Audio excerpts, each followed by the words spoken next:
اصل مریضوں کی تعداد میں کمی ہوکر جانچ کے بعد متاثر پائے جانے والے مریضوں کی شرح 6.19% ہو گئی ہے۔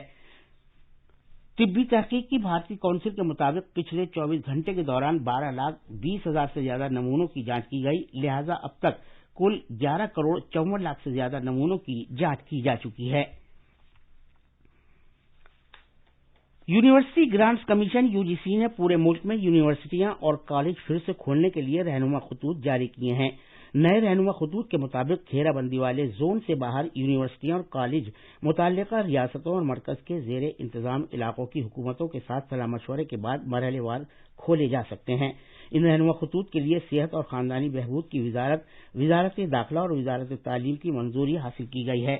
UGC نے ایک دوسرے سے فاصلہ برقرار رکھنے کی خاطر 6 دن کا ہفتہ اور کم طلبہ کے ساتھ کلاسوں کو شروع کرنے کا مشورہ دیا ہے۔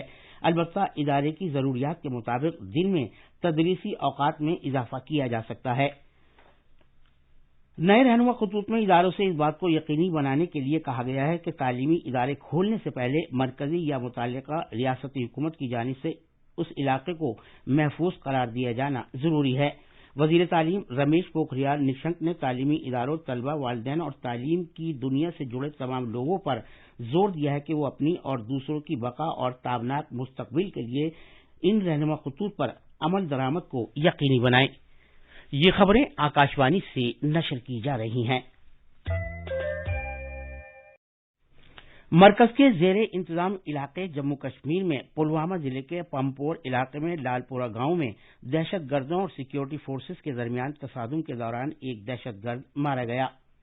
پولیس ذرائع نے بتایا کہ سیکیورٹی فورسز کی ایک مشترکہ ٹیم نے گاؤں میں دہشت گردوں کی موجودگی کے بارے میں مخصوص اطلاع ملنے کے بعد کل شام لال پورہ گاؤں میں محاصرے اور تلاش کی کارروائی شروع کی تھی۔ مشترکہ ٹیم جیسے ہی اس مقام پر پہنچی، دہشت گردوں نے اس پر فائرنگ شروع کر دی، تاہم جوابی کارروائی میں دہشت گرد مارا گیا۔ امریکہ میں کانٹے کے صدارتی انتخاب میں ڈیموکریٹک امیدوار جو بائیڈن ابھی تک 253 الیکٹورل ووٹوں سے آگے چل رہے ہیں، جبکہ موجودہ صدر اور ریپبلکن امیدوار ڈونلڈ ٹرمپ نے 213 الیکٹورل ووٹ حاصل کیے ہیں۔ 538 رکنی الیکٹورل کالج میں کسی امیدوار کو کامیابی کے لیے کم سے کم 270 الیکٹورل ووٹوں کی ضرورت ہوتی ہے۔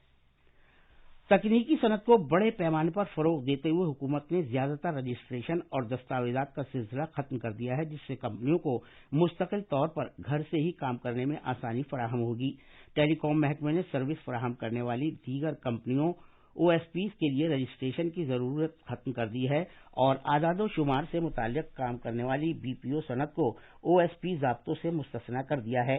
اسٹیٹکس IP یعنی کسی چیز کو خریدنے کے لیے بینک گارنٹی جمع کرانے جیسی ضروریات کو بھی ختم کر دیا گیا ہے۔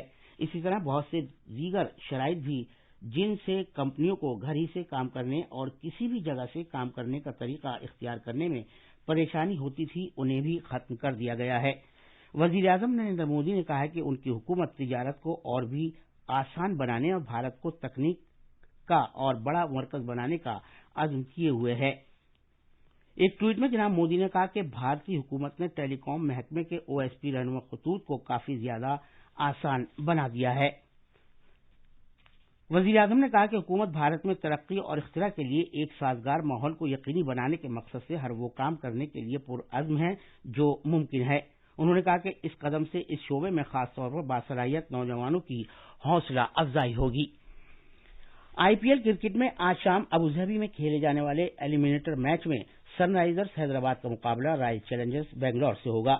ایلیمینیٹر میں جیتنے والی ٹیم دوسرے کوالیفائر میں دہلی کیپٹلز کے خلاف میچ کھیلے گی، جو اتوار کو اسی مقام پر ہوگا۔